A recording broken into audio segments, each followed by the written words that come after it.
दोस्तों ये कहानी है एक ऐसी लड़की की जो पहली बार स्पेस में अपने पहले मिशन पर जाती है, लेकिन वहां उसके साथ कुछ ऐसा होता है जिससे उसके सभी साथी मर जाते हैं और वो अकेली ही स्पेस में फंस जाती है। अब क्या वो लड़की धरती पर वापस आ पाएगी या स्पेस में ही मारी जाएगी? चलिए जानते हैं इस कहानी में।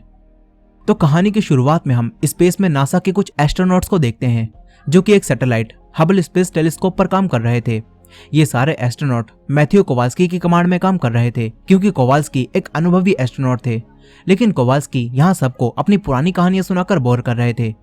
यहीं इनके साथ डॉक्टर रैन स्टोन भी आई हुई हैं जो कि हबल स्पेस टेलीस्कोप में हार्डवेयर अपग्रेड कर रही हैं, लेकिन स्पेस में ये उनका पहला मिशन है, इसी वजह से उन्हें इस काम में थोड़ी दिक्कत आ रही थी। इसीलिए अब कोवाल्स्की रैन की मदद के लिए आ जाते हैं। तभी रेडियो पर इनके मिशन कंट्रोल ह्यूस्टन इनसे तुरंत ही सब कुछ छोड़कर वहां से निकलने के लिए कहते हैं क्योंकि रशियंस ने अपनी एक सैटेलाइट को एक मिसाइल से उड़ा दिया है और अब उस मिसाइल का मलबा स्पेस में काफी स्पीड से घूम रहा है और उसने अपने रास्ते में आने वाली दूसरी सैटेलाइट को भी तबाह कर दिया है और वो मलबा किसी भी वक्त इनसे टकरा सकता है। अब ये बात जानकर ये लोग यहाँ से निकलने लगते हैं। तभी ह्यूस्टन इनसे दोबारा कहते हैं कि जितना जल्दी हो सके पृथ्वी के ऑर्बिट में आ जाओ क्योंकि कई सारी सैटेलाइट टूटने की वजह से हमारा कम्युनिकेशन सिस्टम काम करना बंद कर रहा है। अब तभी ही वो सैटेलाइट का मलबा इनके सामने आ जाता है और वो किसी बंदूक से निकली हुई गोली की स्पीड से इनकी तरफ आ रहा था।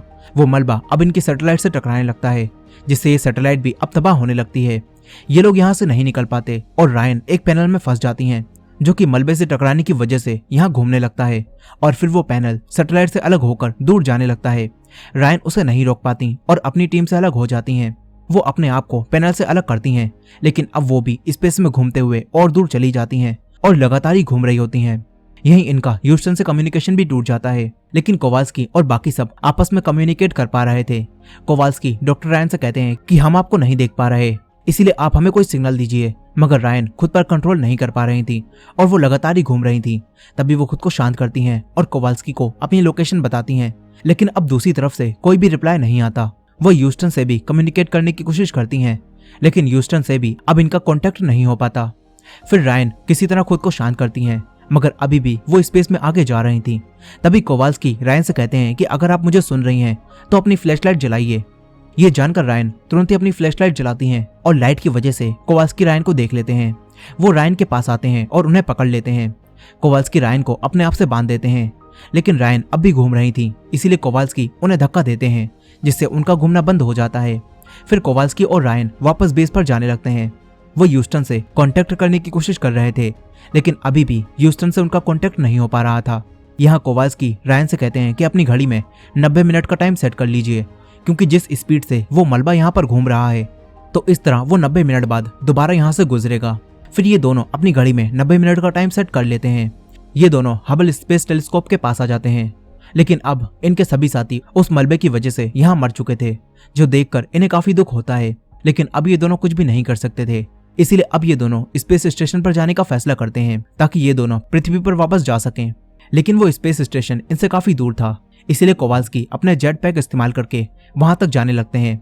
अब ये दोनों रास्ते में बातें करते हैं और पृथ्वी पर उगते हुए सूरज को भी देखते हैं।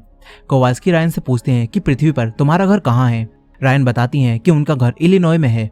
ये सुनकर कोवाल्स्की कहते हैं कि वहां तो अभी रात के 8 बज रहे होंगे, अगर आप पृथ्वी पर होती तो अभी आप क्या कर रही होती? रायन कहती हैं कि इस वक्त मैं यूं ही ड्राइव करती हूँ और रेडियो सुनती हूँ। रायन बताती हैं कि नीचे पृथ्वी पर अब मेरा कोई भी नहीं है। मेरी एक बेटी थी जो कि 4 साल की थी, मगर एक दिन स्कूल में खेलते हुए उसका पैर फिसला और सर पर चोट लगने की वजह से अब वो नहीं रही। रायन कहती हैं कि जब मुझे ये खबर मिली तब मैं ड्राइव कर रही थी और इसी वजह से तब से मैं ड्राइव करते हुए रेडियो सुनती हूँ। अब ये कहानी सुनकर कोवाल्स्की इमोशनल हो जाते हैं और कुछ भी नहीं कह पाते। तभी रायन बताती हैं कि मेरे टैंक की ऑक्सीजन अब खत्म हो रही है। ये जानकर कोवाल्स्की रायन से कहते हैं कि तुम्हारे सूट में अभी भी ऑक्सीजन है, इसलिए उसका धीरे धीरे इस्तेमाल करो। हम स्पेस स्टेशन से बस 5 मिनट दूर हैं। कोवाल्स्की को अब स्पेस स्टेशन दिखने लगता है और वो देखते हैं कि कुछ स्पेस क्राफ्ट यहाँ से गायब हैं, यानी कि यहाँ से क्रू पहले ही निकल चुके हैं और एक स्पेस क्राफ्ट में डैमेज भी आ चुका था और उसका पैरासूट भी खुल गया होता है। लेकिन फिर भी ये दोनों स्पेस स्टेशन के पास जाते हैं। ये लोग स्पेस स्टेशन के ऊपर जाते हैं। यहीं कोवाल्स्की के जेट पैक की बैटरीज भी अब खत्म हो जाती हैं, जिससे ये दोनों स्टेशन से टकराने लगते हैं और कुछ भी नहीं पकड़ पाते। तभी रायन और कोवाल्स्की के बीच में बंधी वो केबल टूट जाती है, जिससे ये दोनों अलग हो जाते हैं और रायन फिर से दूर होने लगती है। तभी रायन का पैर पैराशूट की रस्सियों में उलझ जाता है, जिससे वो आगे जाने से रुक जाती है। लेकिन कोवाल्स्की अब भी आगे जा रहे थे। रायन उन्हें पकड़ने की कोशिश करती है, लेकिन रायन उन्हें नहीं पकड़ पाती। तभी रायन उसी केबल को पकड़ लेती है, मगर केबल को पकड़ने की वजह से अब उनका पैर पैराशूट की रस्सियों से निकलने लगता है। और ये देखकर कोवाल्स्की समझ जाते हैं कि इस तरह तो रायन भी उनके साथ खींची चली आएगी। इसीलिए अब रायन को बचाने के लिए कोवाल्स्की खुद को केबल से अलग कर देते हैं और स्पेस में दूर जाने लगते हैं। रायन को ये देखकर काफी दुख होता है। फिर रायन वापस स्पेस स्टेशन के पास आ जाती है।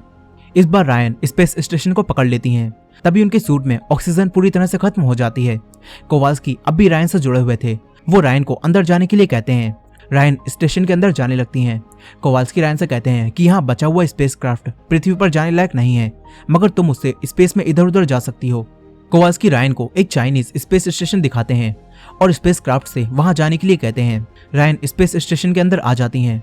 फिर कोवाल्स्की से भी उनका कॉन्टेक्ट टूट जाता है और रायन सब समझ जाती हैं। वो अंदर आकर सबसे पहले यहाँ पर एयर प्रेशर बढ़ाती हैं और अपने सूट को उतार देती हैं और चैन की सांस लेती हैं। इसके बाद रायन आगे जाती हैं। इसी दौरान हम देखते हैं कि यहाँ आग लग रही है, लेकिन जल्दबाजी में रायन ये नहीं देख पाती। वो यहाँ से ह्यूस्टन से कांटेक्ट करती हैं, लेकिन यहाँ से भी ह्यूस्टन से कांटेक्ट नहीं हो पाता। तभी यहाँ पर इमरजेंसी अलार्म बजने लगता है। रायन देखती हैं कि यहाँ आग लग चुकी है। वो तुरंत ही आग बुझाने के लिए उसके पास जाती हैं और एक फायर एक्सटिंग्विशर उठाकर उससे आग बुझाने की कोशिश करती हैं, लेकिन फायर एक्सटिंग्विशर का प्रेशर उन्हें पीछे फेंकता है, जिससे उनके सर पर चोट लग जाती है। रायन समझ जाती हैं कि वो आग नहीं बुझा पाएंगी, इसलिए वो तुरंत ही एक स्पेसक्राफ्ट में आकर बैठ जाती हैं और उसे बंद कर लेती हैं। जिसके बाद स्पेस स्टेशन में धमाके होने लगते हैं। रायन तुरंत ही स्पेसक्राफ्ट को चालू करती हैं और वो बाकी के स्पेस स्टेशन से अलग हो जाता है, जिससे स्पेसक्राफ्ट तबाह होने से बच जाता है। अब रायन देखती हैं कि अगले 7 मिनट बाद वो मलबा दोबारा से यहाँ से गुजरेगा, इसीलिए अब उन्हें ये स्पेसक्राफ्ट तुरंत ही लॉन्च करनी होगी। लेकिन अब ये स्पेसक्राफ्ट उसी पैराशूट की रस्सियों से बंधा होता है, जिस वजह से ये आगे नहीं बढ़ पाता। रायन काफी कोशिश करती हैं ताकि वो स्पेसक्राफ्ट को रस्सियों से निकाल सकें, लेकिन ये स्पेसक्राफ्ट पैराशूट की रस्सियों से जुड़ा हुआ था, इसी वजह से वो आगे नहीं बढ़ता। अब ये देखकर रायन दोबारा सूट पहनकर बाहर आती हैं और स्पेसक्राफ्ट को पैराशूट से अलग करने लगती हैं। तभी वो देखती हैं कि मलबा दोबारा से यहाँ पर आ रहा है।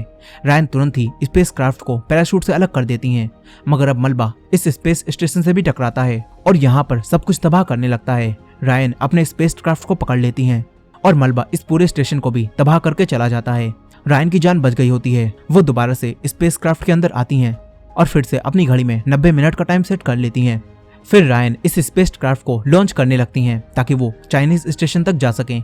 लेकिन अब जब वो स्पेसक्राफ्ट को लॉन्च करती हैं तो वो आगे नहीं बढ़ता और रायन देखती हैं कि इसका फ्यूल तो खत्म हो चुका है, यानी कि अब किसी भी तरह से ये स्पेसक्राफ्ट आगे नहीं बढ़ सकता। अब ये देखकर रायन को काफी गुस्सा आता है। वो बार बार ह्यूस्टन से कॉन्टेक्ट करती हैं, लेकिन उन्हें कोई भी जवाब नहीं मिलता। मगर कुछ समय बाद रेडियो पर उनका कनेक्शन किसी अनजान आदमी से हो जाता है, जो कि पृथ्वी पर था। लेकिन रायन को उस आदमी की भाषा नहीं आती थी और ना ही वो आदमी रायन की भाषा समझ पाता है, जिससे रायन को काफी दुख होता है। रायन समझ जाती हैं कि अब कुछ भी नहीं हो सकता और वो मरने वाली हैं। रायन अब सारी लाइट्स ऑफ करके यहाँ लेट जाती हैं और अपनी मौत का इंतजार करने लगती हैं। मगर तभी यहाँ पर कोवाल्स्की आ जाते हैं, जो कि जिंदा थे। वो स्पेसक्राफ्ट के अंदर आते हैं। रायन उनसे पूछती हैं कि आप अभी तक जिंदा कैसे हो। इस पर वो बताते हैं कि ये एक लंबी कहानी है और मैं तुम्हें ये बाद में सुनाऊंगा, पहले हमें यहाँ से निकलना होगा। रायन उनसे कहती हैं कि फ्यूल खत्म हो चुका है और मैं सब कुछ ट्राई कर चुकी हूँ, अब हम यहाँ से नहीं निकल सकते। लेकिन कोवाल्स्की उनसे कहते हैं कि तुम्हें सेल्फ लैंडिंग जेट्स ट्राई करने चाहिए थे, क्योंकि उन लैंडिंग जेट्स को चालू करने पर हम उनकी मदद से आगे बढ़ सकते हैं। रायन कहती हैं कि मैं ये नहीं कर पाऊंगी, लेकिन कोवाल्स्की उसे कहते हैं कि तुम ये कर सकती हो और तुम्हें अपनी जान बचाकर यहाँ से निकलना होगा। तभी रायन की आंख खुलती है और उसे पता चलता है कि ये सब बस उसका सपना था और हकीकत में कोवाल्स्की यहाँ नहीं है। लेकिन रायन अब समझ गई होती हैं कि वो लैंडिंग जेट्स का इस्तेमाल करके यहाँ से निकल सकती हैं। रायन अब वहाँ रखी बुक में देखती हैं कि लैंडिंग जेट्स को किस तरह चालू करना है। फिर रायन लैंडिंग जेट्स को चालू कर देती हैं, जिसके बाद वो स्पेसक्राफ्ट चाइनीज स्पेस स्टेशन की तरफ बढ़ने लगता है। रायन उस स्टेशन के करीब आ जाती हैं। फिर रायन उसी फायर एक्सटिंग्विशर को लेकर बाहर आती हैं और उसकी मदद से खुद को पीछे धक्का देते हुए उसी स्टेशन के पास पहुंच जाती हैं। रायन उसे पकड़ लेती हैं और उसके अंदर जाने लगती हैं। तभी वो मलबा दोबारा से यहाँ आने लगता है। रायन तुरंत ही स्टेशन के अंदर आकर एक स्पेसक्राफ्ट में बैठ जाती हैं।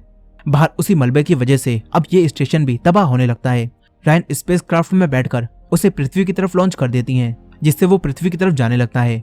इसी दौरान मलबे की वजह से ये स्पेसक्राफ्ट भी खराब होने लगती है और वो पृथ्वी की तरफ तेजी से गिरती है, जिससे उसमें आग लग जाती है और ऐसा लगता है कि अब वो पृथ्वी पर गिरकर तबाह हो जाएगी। लेकिन नीचे गिरने से पहले ही उस स्पेसक्राफ्ट में लगा पैराशूट खुल जाता है, जिससे उसके नीचे गिरने की स्पीड कम हो जाती है। तभी रेडियो पर ह्यूस्टन से रायन का कांटेक्ट हो जाता है। इसी दौरान वो स्पेसक्राफ्ट पानी पर लैंड हो जाती है। रायन स्पेसक्राफ्ट को खोलती हैं, लेकिन अब पानी तेजी से उसमें भरने लगता है। रायन बाहर निकलने की कोशिश करती हैं, लेकिन अब वो बाहर नहीं निकल पाती और ये स्पेसक्राफ्ट पानी में डूब जाती है। पानी में डूबने के बाद रायन किसी तरह स्पेसक्राफ्ट से बाहर आ जाती हैं और ऊपर की तरफ तैरती हैं। वो अपना भारी भरकम स्पेस सूट उतार देती हैं और पानी के ऊपर आ जाती हैं। रायन को यहाँ जमीन दिखती है और वो तैरते हुए जमीन पर आती हैं। जमीन को देखकर उन्हें काफी खुशी होती है। रायन यहाँ खड़ी होती हैं और इस बार पृथ्वी की ग्रेविटी की वजह से वो यहाँ नहीं तैरती और इस तरह रायन की जान बच जाती है। और इसी एंडिंग के साथ ये कहानी यहीं खत्म हो जाती है। सो दोस्तों, ये थी मूवी की फुल स्टोरी। आई होप कि आपको ये स्टोरी पसंद आई होगी। वीडियो पसंद आई हो तो वीडियो को लाइक करना मत भूलेगा और हमारे चैनल पर नए हैं तो हमारे चैनल वॉच मिस्ट्रीज हिंदी को सब्सक्राइब कर लीजिए। मिलते हैं नेक्स्ट वीडियो में।